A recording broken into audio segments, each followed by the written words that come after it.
Sebagaimana telah kita ketahui dari ayat-ayat Allah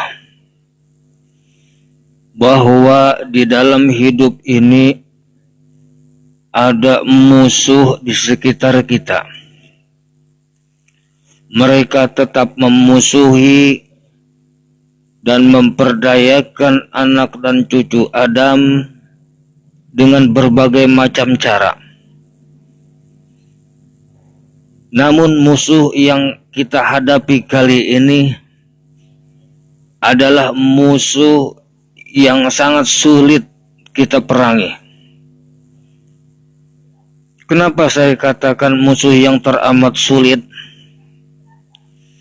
Musuh-musuh itu beserta pimpinan-pimpinan tentara perangnya, mereka dapat melihat kita dimanapun kita berada, kemanapun kita pergi, apapun yang kita lakukan, mereka melihat, mereka tahu.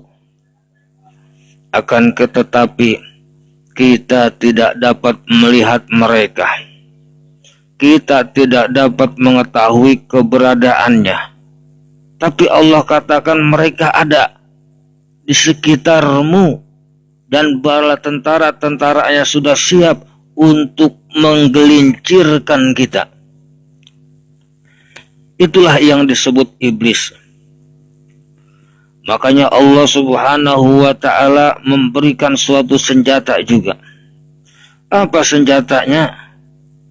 Allah Subhanahu wa ta'ala berfirman, "Qul a'udzu birabbin nas."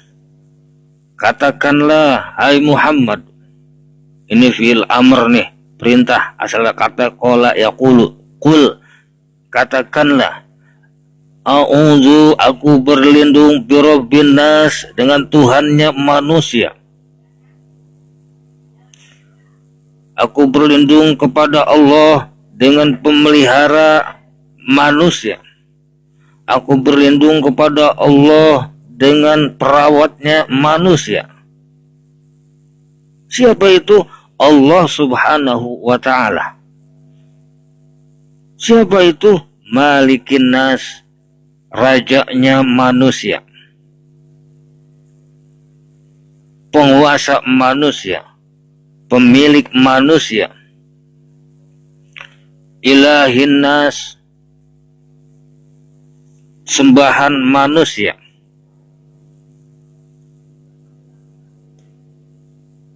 Berlindung kepada dia, berlindung kepada Allah Subhanahu wa ta'ala. Itu perintahnya yang diperintahkan kepada Rasulullah Shallallahu Alaihi Wasallam, dan Rasul harus diperintahkan oleh Allah untuk disampaikan kepada umatnya.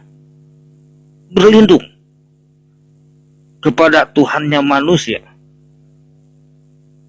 Berlindung dari apa? Min syarril waswasil khannas, dari kejahatan bisikan yang tersembunyi.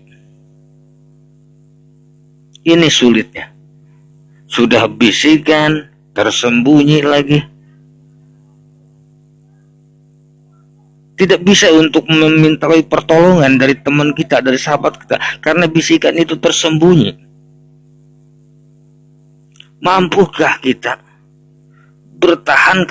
Bertahankankah kita dengan bisikan-bisikan iblis yang menyerang ke dalam diri kita?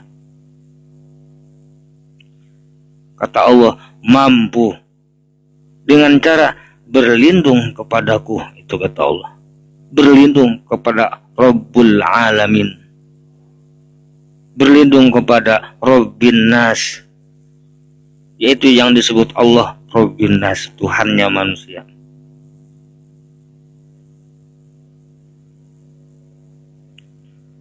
Karena mereka itu selalu berusaha untuk menuju inti ke dalam dadanya manusia. Dengan cara apa? Alladzi yuwaswisu, yang membisik-bisikan, fi sudurin nas, ke dalam hatinya manusia, ke dalam hati yang ada di dalam dadanya manusia. Membisik-bisikkan, menggosok, memberikan suatu penjelasan, memberikan suatu pertimbangan di dalam dada manusia itu. Kalau dia benar, nggak mungkin. Tapi dia selalu cenderung dari kebenaran itu pada ujungnya adalah jebakan. Benar memang menurut pandangan mata kita. Benar orang lain menghitung kebenaran. Ternyata di penghujung itu adalah kehancuran. Itu tipu daya iblis. Kelihatannya air, ternyata api. Kelihatannya jalannya mulus, nggak taunya ada lubang. Kelihatannya jalannya rumput yang biasa kita injak, ya nggak taunya di situ banyak semak belukar, banyak duri-duri yang akan menusuk kaki-kaki kita.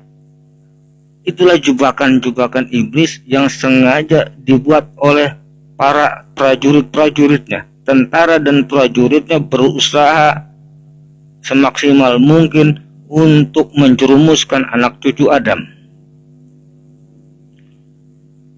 Siapa tentara dan prajurit-prajuritnya itu? Yaitu bangsa jin, kata Allah. Bangsa jin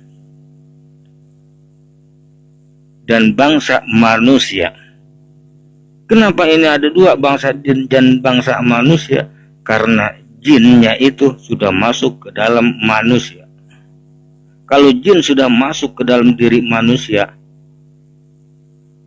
inilah yang sulit kita perangi. Kita debat, mereka debat lagi. Mereka dikasih arahan sama kita. Mereka mendebat lagi dengan dalih-dalih dan alasan yang mereka punya, sehingga sulit untuk memerangi orang yang semacam ini. Semakin dia kuat, maka semakin banyak pembela. Semakin banyak pembela, maka kemenangan ada di tangan mereka. Itulah yang kita hadapi, adalah manusia-manusia yang di dalam hatinya sudah bercampur dengan jin. Makanya kata Allah, mereka orang-orang yang tidak beriman ini walinya adalah jin, pelindungnya adalah jin. Maka bagi kita selalu waspada, hati-hati, dan selalu teliti. Jangan sampai di dalam perjalanan hidup ini kita tertipu dan terjebak dengan jebakan yang mereka buat, yang sengaja mereka untuk menjerumuskan dan menggelincirkan kita kepada kesesatan dan kehancuran. Itulah yang saya sampaikan. Mudah-mudahan ada hikmahnya bagi pribadi saya dan juga untuk saudara-saudaraku pada umumnya. Akhir kata, wassalamualaikum warahmatullahi wabarakatuh.